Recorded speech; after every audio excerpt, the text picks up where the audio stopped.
The pink internet is on fire. Barbie snatched over $1.4 billion at the worldwide box office, resuscitating the movie industry, which was in code blue. The Oscars' response? Meh. Is boxing Greta Gerwig out of the Best Director nod the same old work of the patriarchy? Might Nicki Minaj be somewhat to blame? Let's get into it. I have notes. Hello, Moguls. Welcome to Mahoganies, the movie business podcast for storytellers and film lovers, because success means everything, no matter whom you have to share it with. I'm your narrator, writer, and researcher, Dr. Robin J. Hayes. In this episode, I'll break down the top 3 obstacles Gerwig faced in being nominated for the Academy Award for Best Director for her work in Barbie, 3 takeaways for producers to overcome these systemic obstacles in the future, and what all of this has to do with Mahoganies, Black women in film. Shout out to America Ferrera, the first Honduran actress to be nominated in the Best Supporting Actress category. I'd like to start out with an advisory. Please note that I am a film producer, writer, and director, so Mahoganies is a filmmaker-friendly podcast. I don't get into casting things or people as flops or bops, because every artist knows in the creative process, hindsight is 20/20. Now, because in this episode we're speaking specifically about the Academy Awards, it's crucial to remember that these trophies are extremely difficult to get nominated for and win. The Oscars are so revered and so famous, we can get confused about how uncommon an achievement this actually is. Only 75 people have won the Best Director Oscar in nearly 100 years. And just to clarify how rare this achievement is, I'm going to share the names of a few game changers who also have nobody's Oscar for Best Director. You're going to want to sit down for this. Okay? Charlie Chaplin. Stanley Kubrick, director of 2001: A Space Odyssey and a little something called The Shining. Our boy Christopher Nolan, he has nobody's Oscar for The Dark Knight or Inception. Alfred Hitchcock, no Oscar for Psycho. Federico Fellini, Jean-Luc Godard, founder of the French New Wave. His boy Truffaut doesn't have an Oscar either. Paul Thomas Anderson, Wes Anderson, Ava DuVernay, Ryan Coogler. Who else? Moguls. My Pulitzer Prize-nominated history book, Love for Liberation, African Independence, Black Power, and a Diaspora Underground, follows activists including Malcolm X, Kathleen Cleaver, and Stokely Carmichael as they journey through the continent and bond with revolutionaries fighting colonialism. Love for Liberation is available wherever books are sold. Tax-deductible donations to support the film adaptation of this book can be made via Film Independent at the link in the notes for this episode. Thank you. Oh, we're not done with great directors who don't have Oscars for Best Director. Yes, there's also Robert Rodriguez, who directed Machete and Sin City, Spike Lee, Sidney Lumet, the great director of Dog Day Afternoon, and one of my favorite films of all time, The Wiz, Pedro Almodovar, David Fincher, David Lynch, Quentin Tarantino, Ida Lupino, and Akira Kurosawa. That's right. Akira Kurosawa, director of The Seven Samurai, one of the key inspirations for Star Wars. Nobody's Best Director Oscar. So this is no shade to all of the amazing talents who have managed to snatch this trophy. But the fact is, given this list, Greta Gerwig and the rest of us non-Oscar winning directors are in excellent artistic company. So, Moguls, what were the 3 biggest obstacles that Gerwig faced in being nominated for Best Director? Well, obstacle number 1 is that Barbie is a self-described comedy fantasy film. Not a black comedy, not a satire, not a comedy drama. A comedy fantasy film. Fact is, very few joyful comedy films ever win in the Best Director or Best Picture categories. A director has not won for a comedy since Woody Allen with Annie Hall in 1977. So, why the comedy hateration on the part of the Academy? It's likely due to the influence of what's called New American Realism, right? So, back in the day, when silent film began, almost everything was comedy, right? Or romance. Happy endings, fun times, escapist folly was the were the hallmarks of silent film. Then, once we get into the talkies, pretty much the same thing, right? The interest was in how do we please the masses. Entertainment was conflated with pleasure and joy and fun. And this was also consistent with the sort of mainstream white American mores of the time. Folks were not encouraged to be honest about difficult feelings in public or private, right? The things that populate just about every other TikTok today, depression, anxiety, economic strife, racial inequality, gender inequality, sexuality, these are things that people just did not discuss. And if you did want to discuss them, you were punished. You were seen as a problem, unmarriageable, you-know-whatable, right? So even though there's more innuendo and more social critique in those early films than they're often given credit for, right? Especially during the 1930s and the Great Depression, for the most part, it's pretty easy peasy compared to what we would consider to be serious cultural critique or social critique today. That began to change. That pushback against entertainment as fluffy happy ending material began with the works of some great directors, probably most notably John Huston and John Ford, right? John Huston gives us Key Largo and The Misfits, a great Marilyn Monroe film. And John Ford gave us some problematic works that were, customary of the time, but also The Informer and The Grapes of Wrath. And part of how John Huston and John Ford became so influential on folks like Francis Ford Coppola, Martin Scorsese, and Steven Spielberg is because they embraced film as a means of investigating the human condition, right? Now, these were, by human condition in these films, it's, the white straight man's condition for the most part, right? But still, these were films that talked about class strife, that talked about heartbreak, that talked about depression and alcohol abuse, right? Heroes could be flawed in the way that people were flawed in real life. And this became how, as an industry, film understood the difference between serious and not so serious, right? Cinematic and movie, right? And cinema, according to this ethos, is all that deserves trophies. So comedies generally have a hard time being recognized as valuable, valid, merit-worthy works of cinematic greatness, in part because of this paradigm. To be great, a film has to be dead serious, right? Unearthing difficult aspects of human life. Gritty, grimy. That's what we equivocate with real, right? Now, as a queer Black and Latinx woman from a working class family, I have always struggled with this because there's a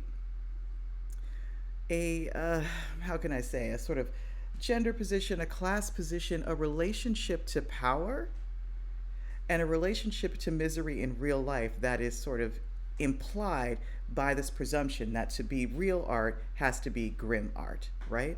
And so it makes sense that if you are living in Beverly Hills or Greenwich, Connecticut, or the Upper East Side of New York City, conflict, scarcity, harm are rarer for you to encounter. I was very moved watching an interview with Prince Harry where he talked about part of the difficulty in his family of losing his mother is that almost no one in the royal family dies prematurely. Right? It was not an experience that people around him understood. And I was like, right, because very wealthy, white, powerful people make it to old age. That's one of the benefits. Whereas people in communities of color, the LGBTQ community, people who are working class, right, blue collar, no collar, sex workers, people in the informal economy, we have a tougher time living long. We are more familiar with the impact of the criminal justice system. We're more familiar with the shortcomings of the American healthcare system. We are more likely to have relatives that pass away before they reach 60 or even 50. So we don't need the grim realities of human life telegraphed to us in the same way. And on the internet, there is a whole vibrant discussion about fatigue over what's classified as trauma porn, right? Do I need to pay $20 to go see the misery I'm grappling to survive every day? And I think that's a fair question. So for women, in a country where sexual assault is happening, I think something like once every 80 seconds, where we live in the terror of violence every day, every woman knows, oh, it's dark in the parking lot. Where are my keys? Where's my car? I have to be alert. Some of us have mace. Some of us have more dangerous weapons with us, right? In a society where women are terrorized, are in more danger every single day, do they need a movie about women that slaps them in the face with more of that grim reality? Or do they need something more like Barbie, which celebrates womanhood, which celebrates the achievements of women and soothes us in our struggle, right? It's something to think about. But in general, comedy has a tough time at the Oscars. The second obstacle that Gerwig faced is the Barbie film is literally awash in pink. It's not just a feminist film in the sense that it critiques discrimination against women based in gender. It's a femme film. And what's the difference? Well, one can be feminist, right, without being sparkly and pink, right? And in fact, the second wave of feminism that became very popular in the 1970s was very much disdainful of women who explicitly displayed their sexuality, women who embraced lipstick and lingerie and the power of their feminine wiles, right? According to many, not all, but many second wave feminists, those kinds of girls, and I'm one of those kind of girls, those kinds of girls are part of the problem, right? To them, if we are going to be taken seriously, we need to take off our mini skirts, put on pants, cover up, and present shoulder to shoulder with men doing men things.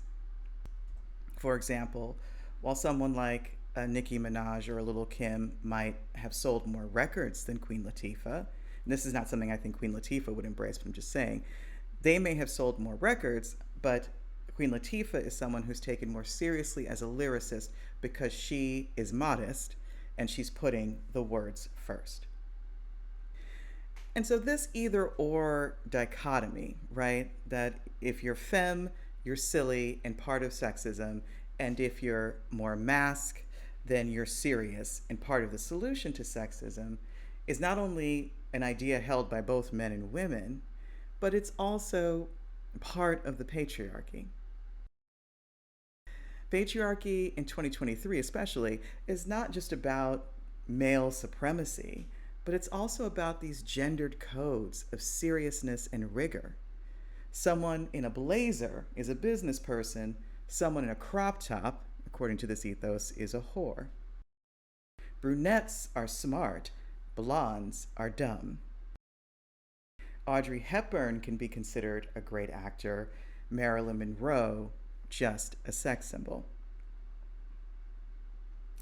And so this is, goes back to the Madonna whore dichotomy, that there are two types of girls, good and bad, and it's men who get to decide what the criteria is and judge who fits into what, right? And unfortunately, this is something that women, even feminist women, have taken up. So we see with the previous women winners for Best Director, and there's only been 3.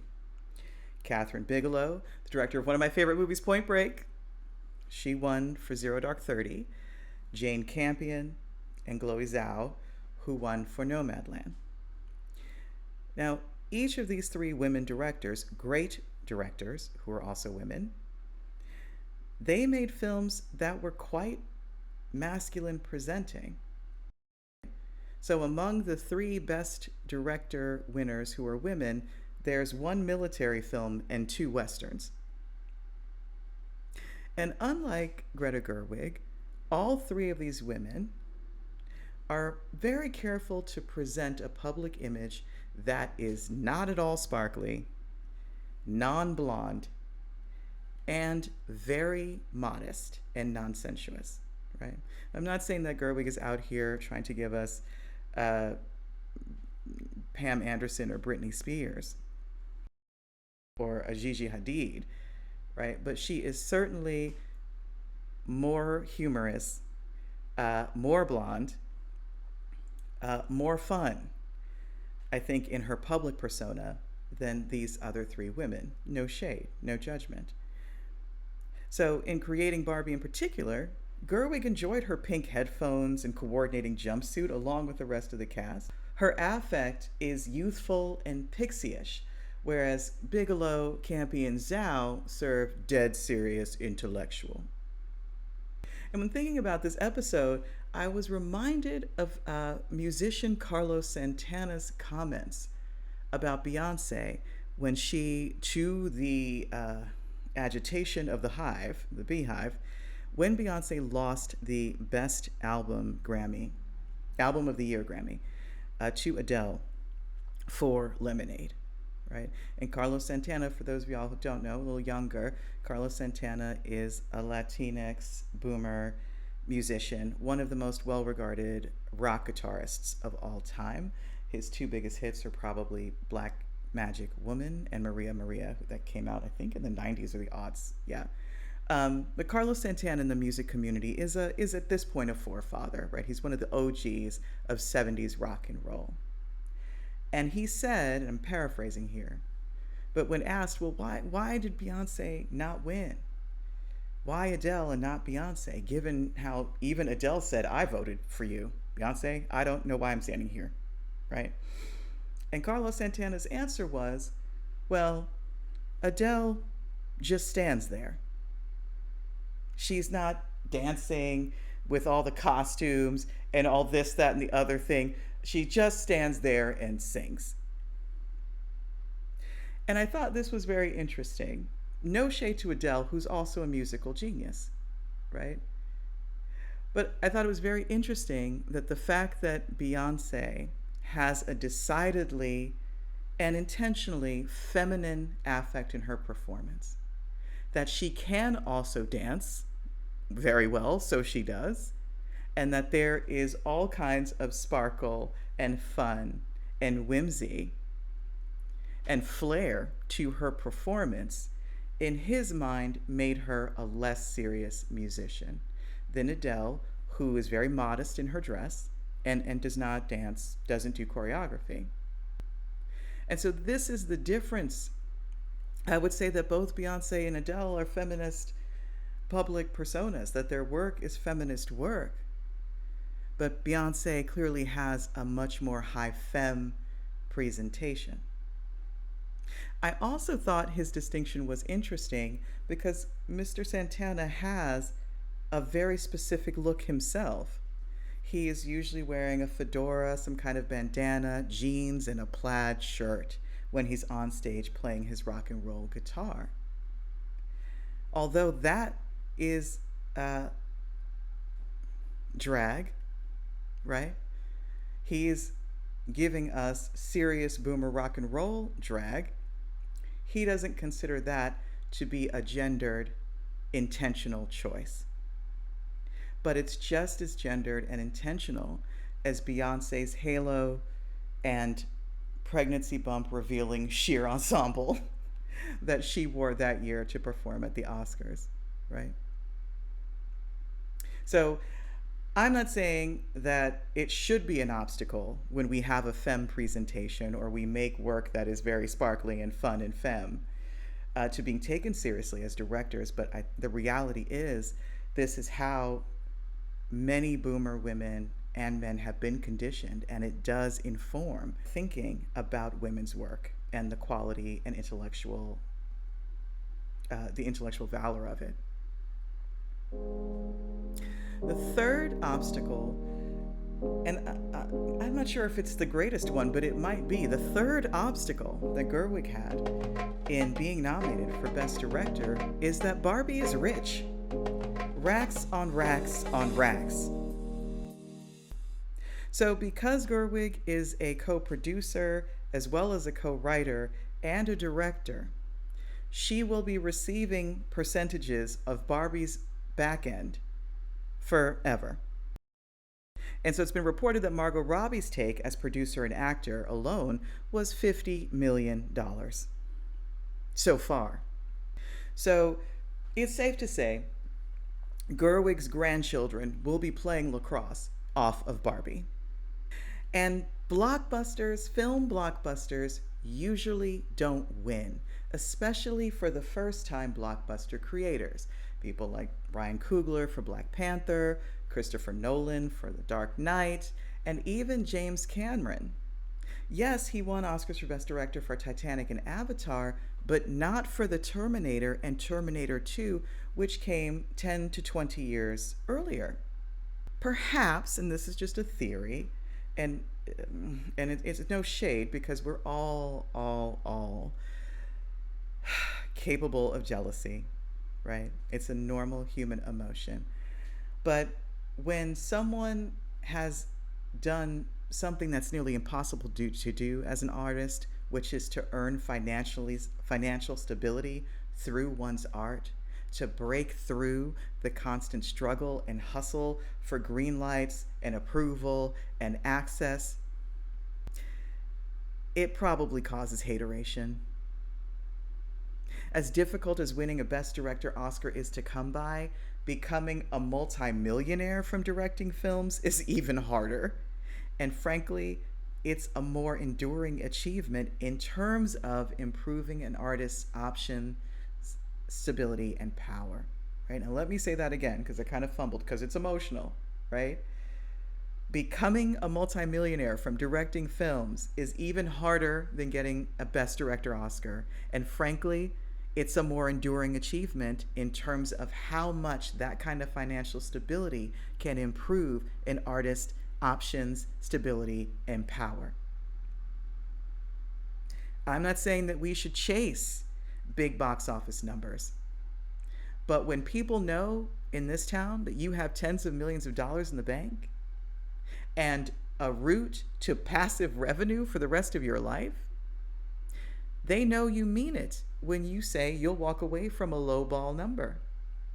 They know you mean it when you say you're passionate about a project you want to do. You don't need to do it to pay the private school tuition bills. They know that you mean it when you say you're capable of hitting a grand slam because you've already done it. So arguably, with the Barbie movie, Gerwig has already won the most coveted prize in show business, which is financial independence. For some of her fellow directors, adding gold to her pile of diamonds might just be too much good fortune to stomach. Given these three obstacles, a film is a comedy. A film is literally a wash in pink. It's high femme, not just feminist. A film is rich. What are the takeaway lessons for we producers who want a lock on the Best Director Oscar nomination and win for our films in the future?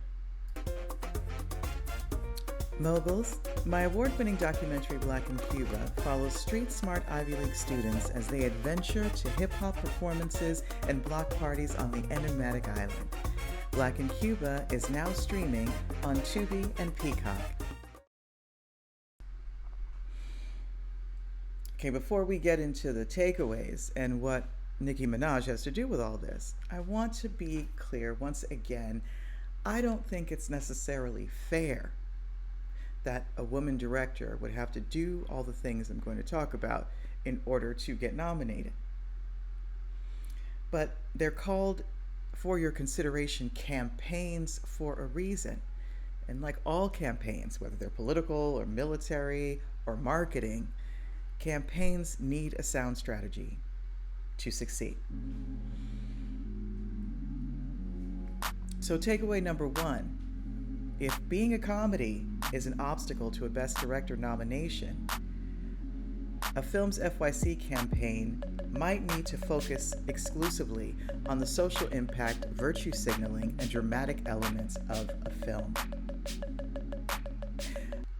I can't help but wonder what much more discussion of things like Gerwig's highbrow cinematic influences, Robbie's skillful performance of Barbie's existential crisis, more behind the scenes stuff about the old school practical effects and cinematography techniques that were central to the look of the film, or interviews with thought leaders and activists of all ages about Barbie's positive effect on our global gender convo.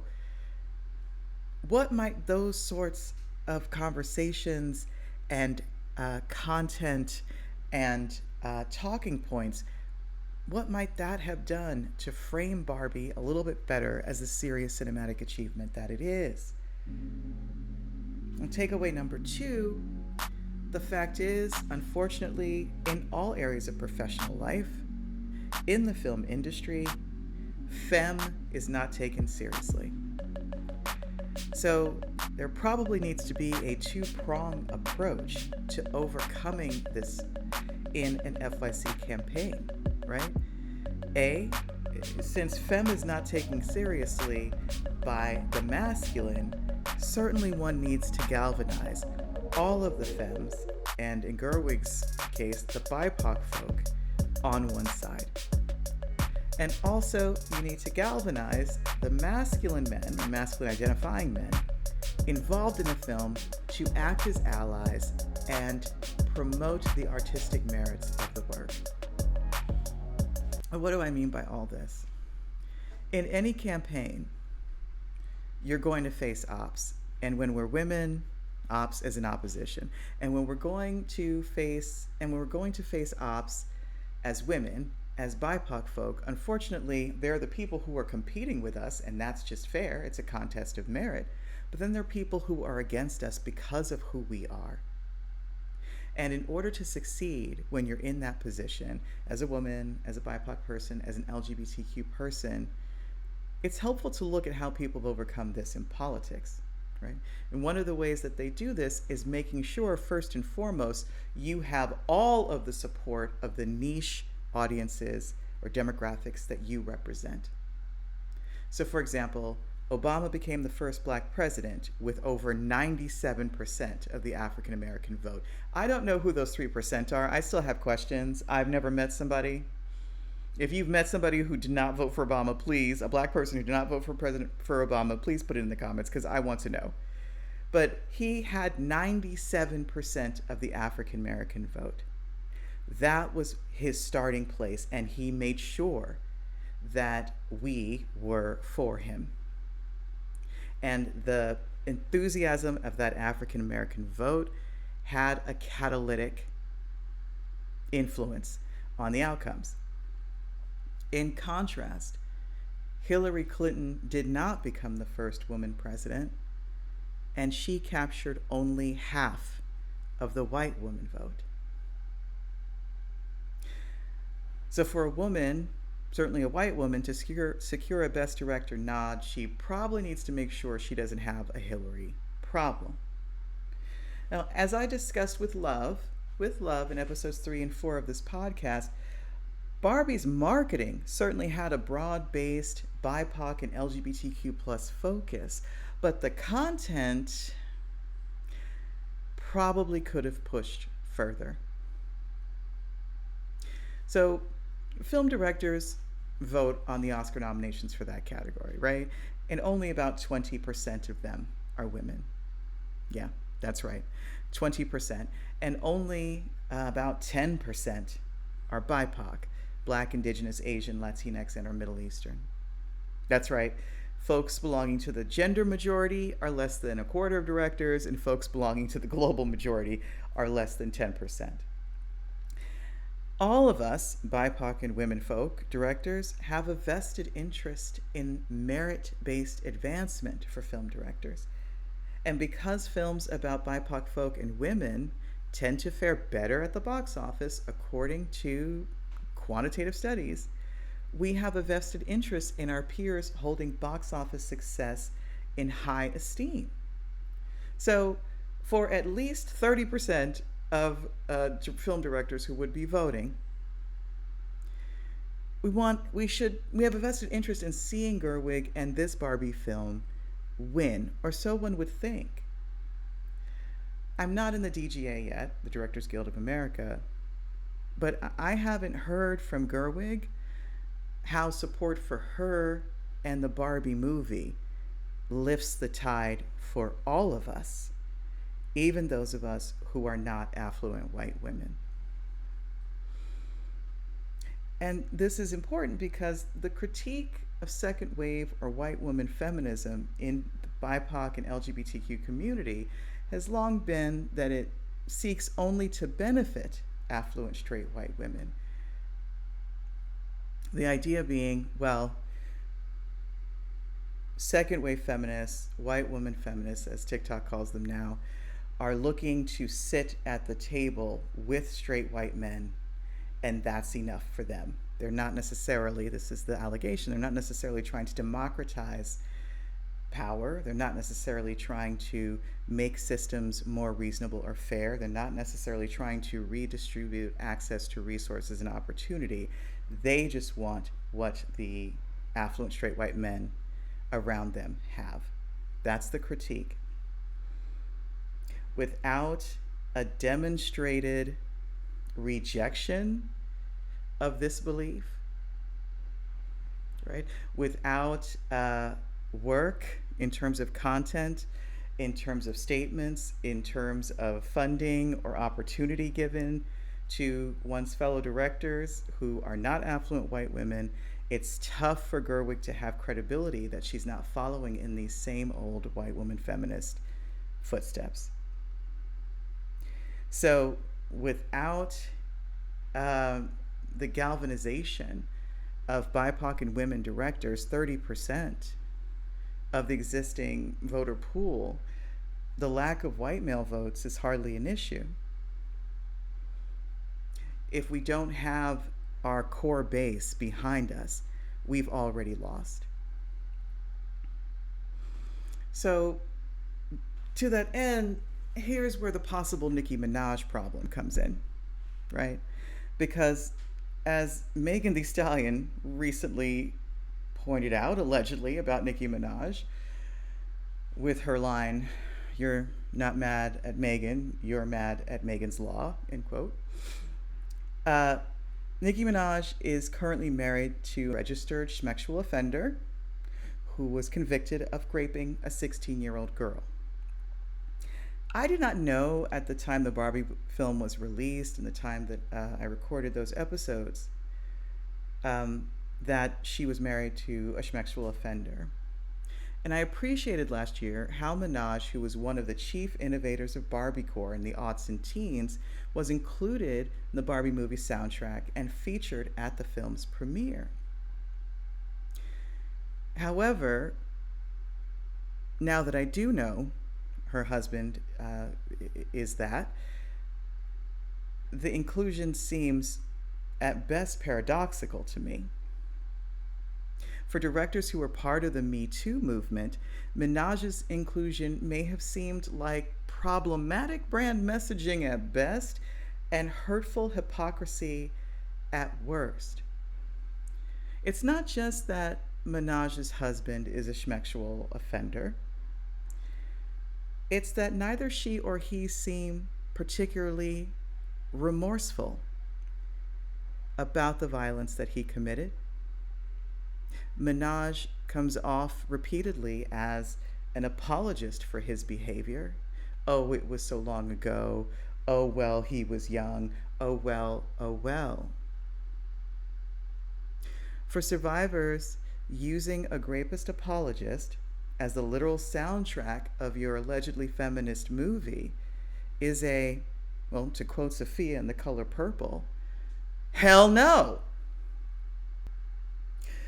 I would have loved to see the men of the Barbie film, Baumbach, Gosling, Kingsley Benadir, cinematographer Rodrigo Prieto, Ronson, and Liu, for starters, as part of an FYC campaign, go full court press, praising Gerwig for her leadership, her sensitivity to men's concerns, excellent artistry.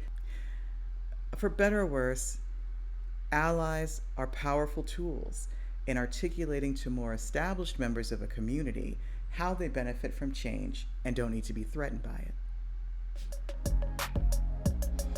Now, in terms of Barbie being rich, this might be the toughest obstacle of them all because hateration is a powerful drug.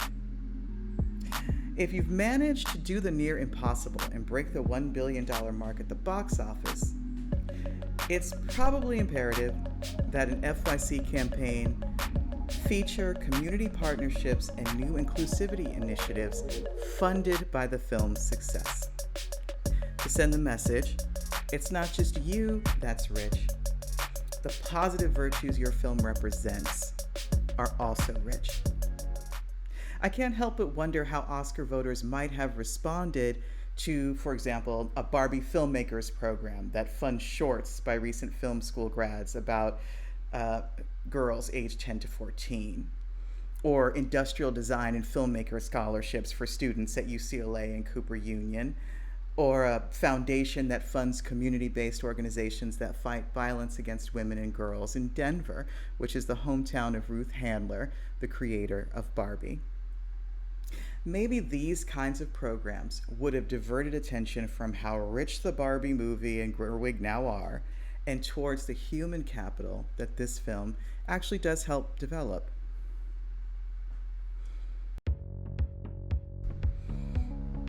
Now, I offer these possible takeaway lessons with the full knowledge that I don't know what went on behind closed doors in the rooms where it happened.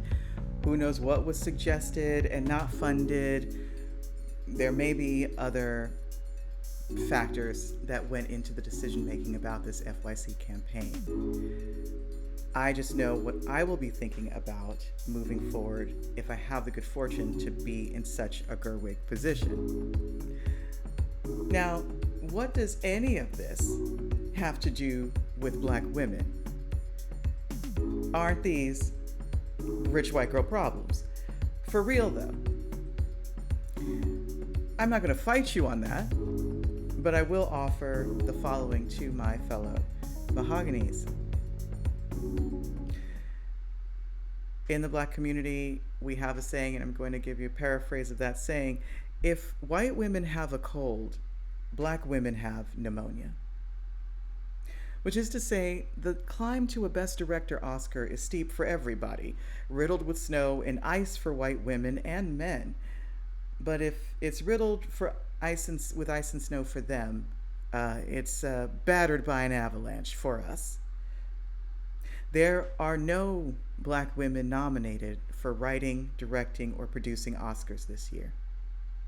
no black person, man, woman, or non-binary, has ever earned an Oscar for Best Director. I'm going to rephrase that. No black person, man, woman, or non-binary, has ever been awarded an Oscar for Best Director. And I rephrase that because at least Moonlight and Do the Right Thing. Only John Singleton, Spike Lee, Jordan Peele, Barry Jenkins, Steve McQueen, and Lee Daniels have ever been nominated. I want to pause for a minute and say congratulations to Danielle Brooks and Divine Joy Randolph, who are both nominated as actors for their impressive work in The Color Purple Music and The Holdovers, respectively. So given that women have these systemic obstacles, black women have even more systemic obstacles. As we persevere to overcome them, I find it helpful to remember that the stakes of the Best Director category at the Oscars are significant, although I don't think any artist should measure themselves by cash or prizes alone.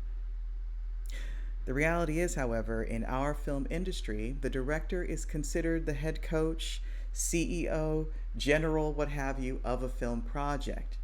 Although producers win the ultimate prize of Best Picture Oscar, the director is considered to be the visionary and commander that steers a film to excellence or destruction. Sexist and racist stereotypes unjustly characterize people like me, women, and BIPOC folks as, frankly, incapable of the intelligence, imagination, and leadership qualities required to be fully human, much less a great film director.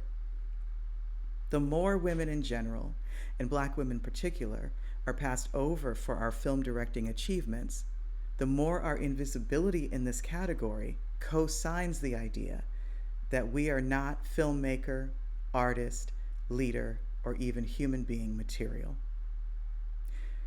Precisely because of the Oscars' massive, powerful platform, this dehumanizing message reverberates throughout the industry, as well as high schools and kitchen tables across the globe. Trust, Gerwig's Barbie movie has already inspired a number of young people to aspire to having a filmmaking career. Her exclusion from an Oscar nod might make some of them and their parents question their dream. I can speak from my own experience. It was not until I saw an Ava DuVernay and a Julie Dash and a Melina Matsoukas and a Dee Reese that I began to feel that a career in film was possible. And that was me with a fancy PhD and success as a documentary filmmaker. The more we're disappeared, the more the future of people in our communities making films are likely to disappear as well. So given these systematic obstacles and the stakes involved, it's extra important for us to consider what specific strategies we can utilize to overcome explicit and implicit bias. It's more difficult for us than it should be, and it's less impossible than ever.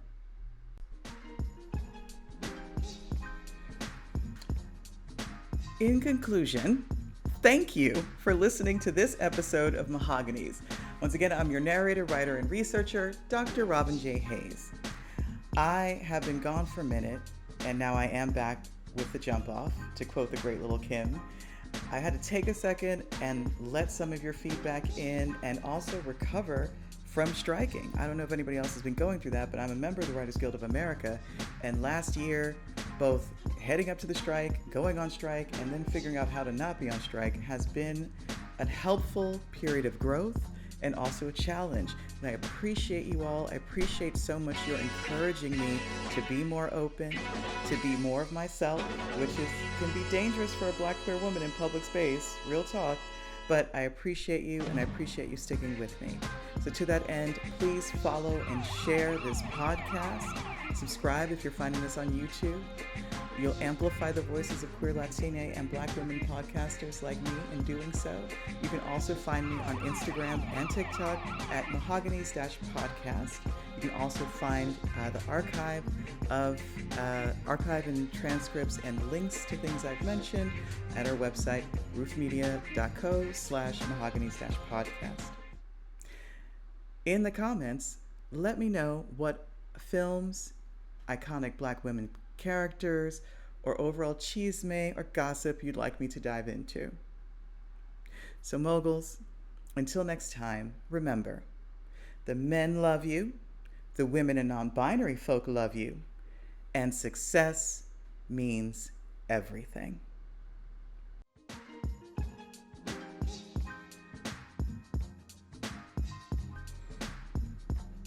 Mahoganies, a Robin J. Hayes podcast, is produced by Roof Media.